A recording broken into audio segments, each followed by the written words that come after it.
The discussion of getting PlayerUnknown's Battleground and not actually really getting a physical copy of it, you're just getting a little fucking card. Begs the question, is physical media still important and relevant nowadays? And, you know, the collection of it, I guess. I mean, me personally, I'm a retro guy, as you can see behind me, or to the side of me. I collect vinyl. I like vinyl. I like physical media. I like having something in my hand. Same with games as well. I'd prefer to have a physical game. But when it comes to PC, I'm more about building up my Steam library than anything else. I don't know. PC games in terms of physical media is gone now. It doesn't exist really anymore. Yeah, I'm thinking in terms of like this topic. I think physical is kind of, it's been relegated now to more people that want to collect them rather than actually have a game physically on. It's definitely falling into the console PC kind of division. You know what I mean? So console, it's mostly physical sales that'll make up for the amount of sales for a game. It's because the digital version, they charge ridiculous prices for. And they will continue to do that for some daft reason, whatever that fucking may be. You end up paying £60 for a game that you can go and pick up off the shelf at recommended retail price for 50, and it's just like, well, why am I paying an extra tenner for the pleasure of having it digitally? If anything, it should be the other way around. Yeah, it should be. I'm thinking it's more to do with because they still have to keep pretty with the retailers. The last thing a corporation like Microsoft or Sony want to do, or even the publishers like Activision and fucking EA, is piss off retailers, because retailers could quite happily just be like, oh, okay, if that's the way you want to play it, if you want to undercut us on your digital platform and not give us the take that we deserve for selling the game to the customer, we'll just, instead, they won't take them off the shelves, but what they will do is bury them. I know you can see this in certain stores like GameStop have been known to do this, where like a publisher has pissed them off and they've basically taken all of that publisher's games and they've put them not at the back of the store, but they've like mixed them in, so they're harder to find than the publishers that have probably been on their good list, and they're all up front on the cardboard stands right at the front, or you know right at the front of the pre-owned sections, even to go as petty as that. And they will do it. Retailers are known to be fickle little bastards when it comes to that kind of thing. If you had FIFA, for example, going and doing that, and then Game try and keep it hidden, they're only going to be screwing themselves over in the long run, aren't they? Not entirely true, because retailers make very little money from brand new game sales. And publishers make the majority of money off that. I think they make something like really small. It's like fucking 5% of a game's full retail that you pay in store goes to the actual retailer itself. They make most of their money off pre-owned games, and that's why pre-orders ridiculous. Yeah, they make a ton of money off pre-orders. Things like cards for like Steam and stuff like that. They make money off those. And they make a ton of pre-owned games and pre-owned consoles, refurbished consoles, because once it's been sold, the publisher or whatever, that cut's already gone. So yeah, like brand new games, they're actually, I wouldn't say they're taking a loss or a hit or anything like that, but they're not making as much money as people think they would be from a sale. It would take an extraordinary, like PUBG, it's selling that many physical copies would have made the retailers a fair whack of money. But lesser games, like I can imagine if Hellblade: Senua's Sacrifice, even though it's a phenomenal game, I don't reckon that would have sold half as well as it did on Steam as it did on the PlayStation 4 when it came out in terms of physical sales. So they would have made jack shit off that. I mean, that's more so leaning towards like the financial aspects of what companies do and don't make and the reasons behind it. But on a personal level, yeah, would you, if you had the option between owning the game on Steam or in the Xbox marketplace or the PS fucking store or whatever, as opposed to actually physically having the copy, which would you prefer? Well, at the moment, due to the fact that I am now primarily PC based, I'm leaning more towards digital. Like for me personally, it's more about the experience of the game itself and being able to get it. It's more about being able to get it quickly, and Steam offers that in, you click a button, it goes in your cart, you click another button, you pay for it, and then bang, it's in your library, download it, and it's there. How though? I mean, I can't see it happening, obviously, because of the fact that Valve are a fucking massive company. Bunch of bastards. They are. Half-Life 3. But if they went down the Swanner, so does all your collection of games. Really? Yeah. That's a good point, and that's actually something. I'm sure when Steam started, it was a case of, what happens if I disappear? And actually, now thinking about it, I haven't thought about that for years. It's a case of it's there. It's always going to be there. It's Steam. Why would that ever disappear? But that's a very, very good point. It does raise questions as to what exactly will happen when something like that, if something like that ever does happen. I mean, it's all about the history of games, isn't it? It's archiving this kind of stuff. How are you meant to archive a game if it's stuck on a platform that is unable to play it if it goes down for any reason? I mean, some games you can't even play on Steam if Steam goes down. Yeah. I've tried doing that myself, and you click on a game, it goes, no, I can't do that, sorry, you're not online. Oh. Yeah. I mean, my first experience with Steam was actually Half-Life 2. Yeah. And I was thinking, what the fuck is this shit? Why do I have to run? Why does that have to be there in order for me to play this game? All I want to do is put the CD in the fucking drive and play. And that annoyed, it pissed me off. Yeah. But now we're complacent without it. Yeah, I was going to say, now we're complacent to it. That kind of thing doesn't crop up anymore. When was the last time you bought a PC game and it came as a CD-ROM? Or DVD-ROM, you mean? Or DVD-ROM, or any kind of brand new game, not second hand.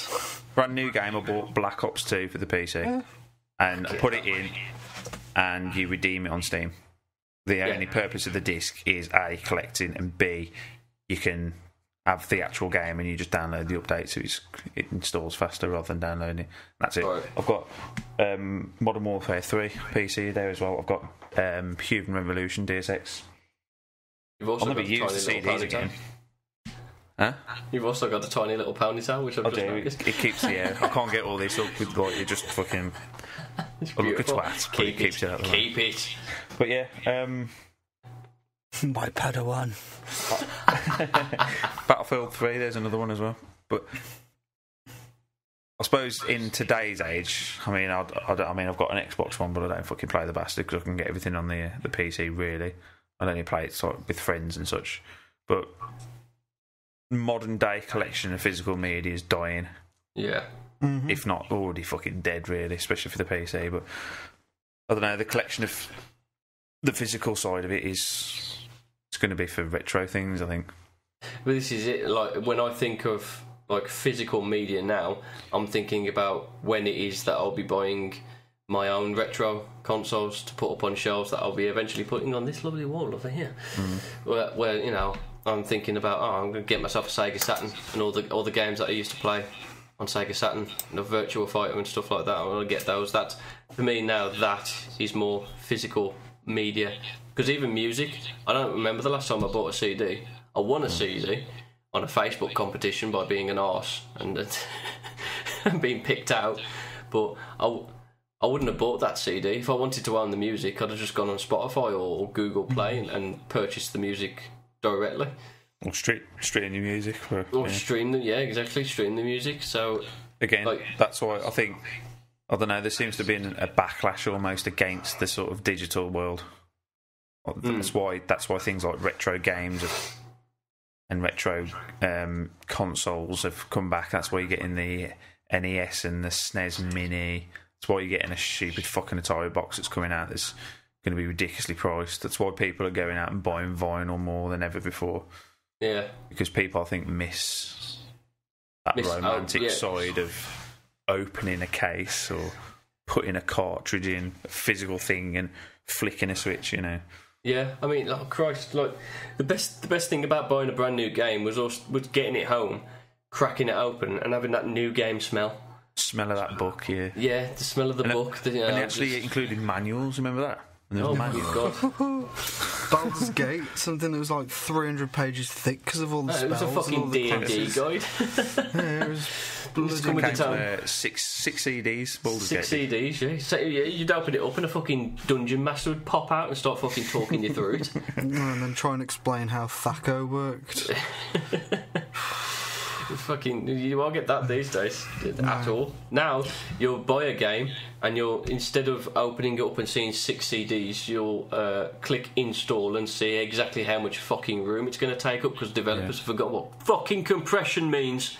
Jesus Christ, your 7-hour campaign does not equal 80 fucking gig on my hard drive. It does when it's very pretty and takes up a lot of textures and fucking isometric shapes or whatever. I don't know. Suck my raw end. I couldn't give a shit.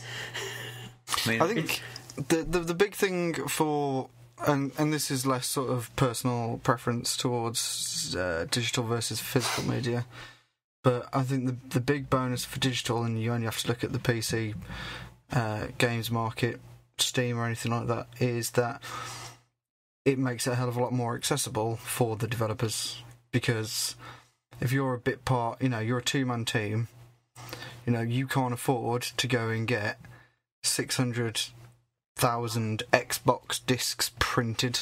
Yeah. If you're just developing it in your bedroom, even just getting it printed to a CD-ROM or a DVD-ROM would have been cost prohibitive. Whereas you get a digital platform, and you look like Cuphead or some of the big games of the year have came from very small development teams. PUBG, as we were talking about, it would never have happened if they would have had to have put it to disc. No, it would have had to have gone through that more traditional process where you go and take it to a publisher and go, "This is an idea for a game, but we need the funding." Yeah. Dragon's Den. And you can definitely imagine any game that would have to do that in this day and age. Like PUBG coming out. You imagine a fucking big name developer getting a hold of fucking PlayerUnknown's Battlegrounds. It'd be nothing like the game we got today. Absolutely nothing like it. It's a case of would it have even came out if a developer like that would have gone to a publisher 10, 15 years ago. Yeah. They probably would have just got left out the door. They'd have sat on that for the next 2 years, asking each other constantly, is this viable? Do consumers want this product? And you're sitting there, yes, they do, because if you look at the fucking Steam numbers, how many people are playing PlayerUnknown's just on PC at the moment is fucking ridiculous. There's a market out there for it, but publishers won't see that. They'd have given it to a fucking a test audience, wouldn't they? They're giving it to what are they called, like a fucking focus group. A focus group of fucking 13-year-olds going, it can't shoot people quick enough. Okay, we'll make it first person only then. Well, map's too big, it's very boring when I don't get to shoot people in the face. Oh, we'll make the map smaller and it'll be first person only, and we'll reduce the number of people down to 25 and all the guns. Before you know it, you got Call of Duty. Yeah, exactly. You've just been running around in the next Call of fucking Duty game and ta-da, PlayerUnknown's cockle grounds. Fish for all the cockles and fucking... Yeah.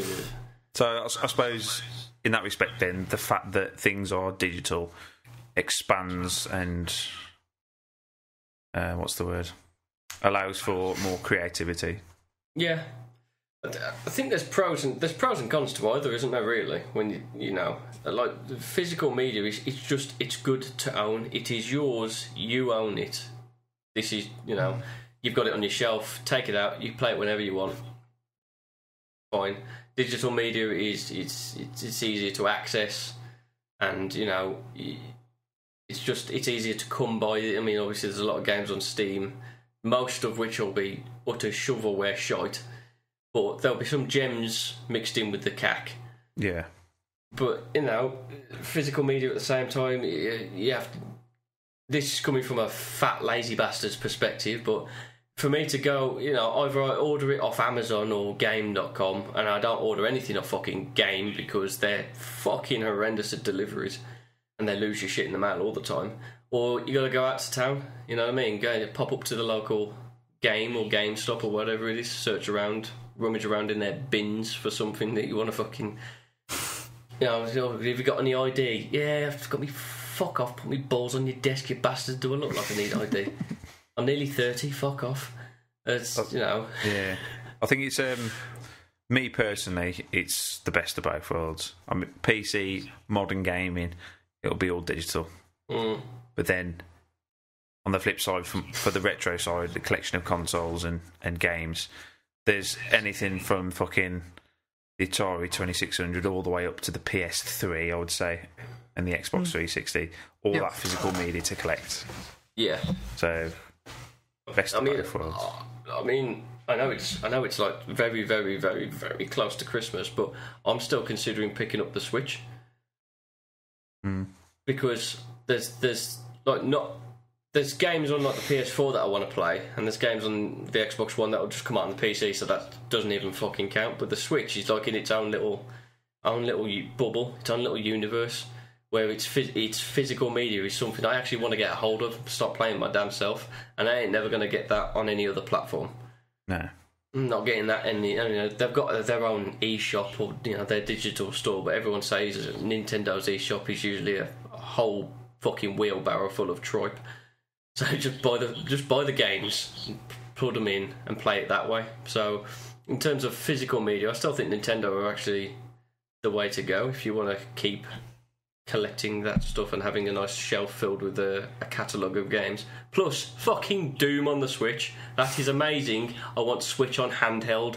I want to go for a shit and shoot imps. That's life goal right there. Well, this is the thing you talk about Nintendo digital media. Even if you do buy the digital version, the physical versions for Xbox One or something like that, you've still got to install the bloody game and then download 50 million updates. So you gain very little benefit apart from the fact it's cheaper. That's the only thing that would tip me more towards physical for my consoles. Or and console. if you've got a wall full of shelves with games on it, it'll look nice sitting there. That's probably about it. Yeah. I think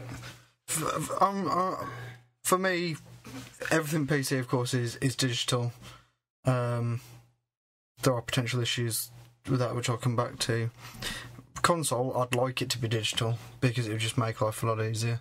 Not that I buy many games, as I've stated before, for the console. I rent a lot of stuff because there's no point in me buying a game that I'll only play for 6 hours and never again. Yeah. So actually, to be fair, that's a bonus, is the ability to rent games. You don't really get that in a digital world because, of course, especially on PC, there's very hard to sort of regulate that kind of thing. It's all licenses, isn't it, with digital kind of thing? Yeah, but then of course people crack it and all that. But yeah, so I think I'd prefer to be digital where possible when it comes to gaming, whereas when it comes to music, same as that. I got a vinyl collection, not as extensive as all that in the background of ads shot. Fucking library of progressive music right there. That's not a lot, really. I was gonna say I've got to be about half to 2/3 of that, I reckon. I own one vinyl, and it's not even in this fucking house. But the only problem with digital is, for anybody from the tabletop world, or you may have even seen it popping up on some of the bigger news sites, I think it's on like Polygon and stuff, a whole fuss has been kicked up in the Magic the Gathering world. One of the cosplayers has left, one of the major cosplayers claims harassment. 2 people have been banned from Magic the Gathering online and physical events. One is a lifetime ban. The other one's just banned for a year, but they've taken I know more about the guy who's been banned for life because I've watched a couple of his videos. They've taken his entire collection of Magic the Gathering online cards off him, worth thousands of dollars, and he's going, I've been robbed, and they've taken all this stuff off me.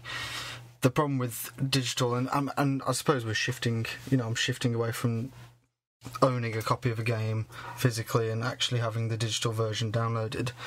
But when you look at the terms and conditions for that, he never owned those cards, they're still owned by Wizards of the Coast and effectively loaned out to him He to paid, use as he wishes. But if he breaks the rules of their license agreement, their lending agreement, I suppose, boom, they're ours again, regardless of the fact that he spent thousands of dollars on them and won numerous competitions to get more of then giving him thousands and thousands of dollars in value.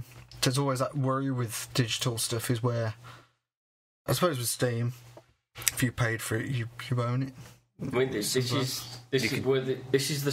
something that's always come up though, because even when you buy a physical disc, there's still stuff in the terms and agreements and the terms and conditions and the EULA, I believe, the agreements, where anti-cheating, you can't affect the game's code in any which way to benefit yourself. The game is meant to be played as it was made by the developers. If you do that, you're going against the EULA and you're going against the terms and conditions, and this is whole thing basically where the publisher still technically owns what you're playing. You might own the disc, but you do not own the game, and that comes into effect on physical media as well. As well as leaching into the digital world, it has more of an impact in the digital world, obviously, because no publisher on the planet is going to be like, oh, we found out this motherfucker's cheating on stream, so we've sent 2 bailiffs round his house, and they're gonna get back that copy of Skyrim on the Switch or whatever it was. The cockroach of games has managed to leak itself out. I swear to God, I can play fucking Skyrim on my fucking toilet brush or some shit. So that's just what you pay for. You're basically lending everything in terms of video games, because there's always a clause somewhere in the fine print, in the small print of all the terms and conditions that basically says that this company owns what it is that you are playing. Pretty sure Sony still own the PlayStation 4 that I bought. If I was to fiddle around with it, stick my knob in the fucking disk drive or whatever, they could take it off me. It's the same with Steam as well. You can get banned for life. You can, yeah. And then your games are gone. That's a possibility. Yeah, you'll never get them back if you get back banned. Yeah, I suppose it's just one of those things, isn't it? You're happy to use it. You just got to stick to their terms and conditions. That's it. And it's not hard to do, really. No. You would think. Don't break the game. Don't cheat. Yeah. Just don't cheat.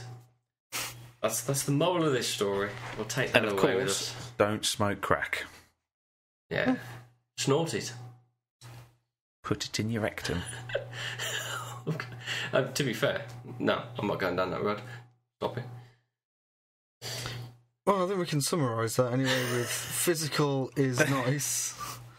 But in digital, the world of today, digital is king. He's king, yeah. And allows innovation in numerous ways, I suppose. Yeah. VR porn, it's the future. Can't wait.